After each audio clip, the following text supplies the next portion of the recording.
مغل بادشاہ شاہجہان کے پاس ایک ترک غلام تھا۔ وہ بادشاہ کو پانی پلانے پر تعینات تھا۔ سارا دن پیالہ اور صراحی اٹھا کر تخت کے پاس کھڑا رہتا تھا۔ بادشاہ اس کی طرف دیکھتا تھا تو وہ فوراً پیالہ بھر کر پیش کر دیتا تھا۔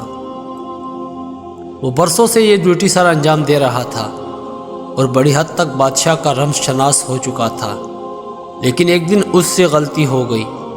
بادشاہ کو پیالہ پیش کیا، بادشاہ گھونٹ بھرنے لگا تو شاہی پیالے کا ایک کنارہ جھڑا ہوا تھا اور ٹوٹے ہوئے پیالے میں پانی پینا ہندوستان کے بادشاہ کی توہین تھی۔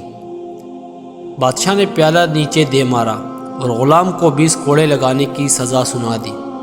بادشاہ کا حکم آخری تھا، غلام کو کوڑے بھی لگ گئے اور وہ ڈیوٹی سے بھی فارغ ہو گیا۔ وقت بدلا اور اورنگزیب عالمگیر نے اپنے والد کو قید میں ڈال دیا۔ وہ تمام غلام اور ملازمین بوڑھے بادشاہ پر تعینات کر دیے جنہیں کبھی شاہجہان نے سزائیں سنائی تھیں۔ وہ پانی پلانے والا غلام بھی انہی میں شامل تھا۔ بادشاہ کو قید میں پیاس محسوس ہوئی، پانی مانگا، غلام آیا اور پیالہ بادشاہ کے ہاتھ میں پکڑا دیا۔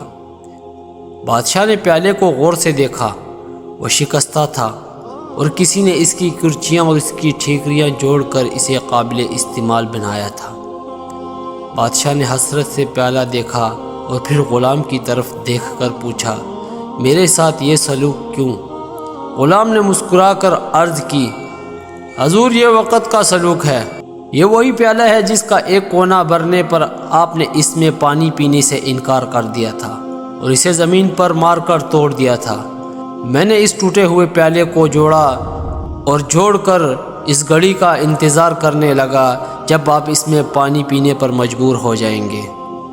بادشاہ سلامت، وہ وقت آ گیا ہے۔ شاہجہاں کی آنکھوں میں آنسو آ گئے۔ یہ آنسو اگر نہ بھی آتے تو بھی بادشاہ نے باقی زندگی پانی اسی ٹوٹے ہوئے پیالے میں پینا تھا، کیونکہ یہ دنیا ایک وادی ہے اور اس وادی میں ہر شخص کو اپنی انا، اپنے تکبر اور اپنی حماقتوں کی باس گشت پر بہرحال سننا پڑتی ہے۔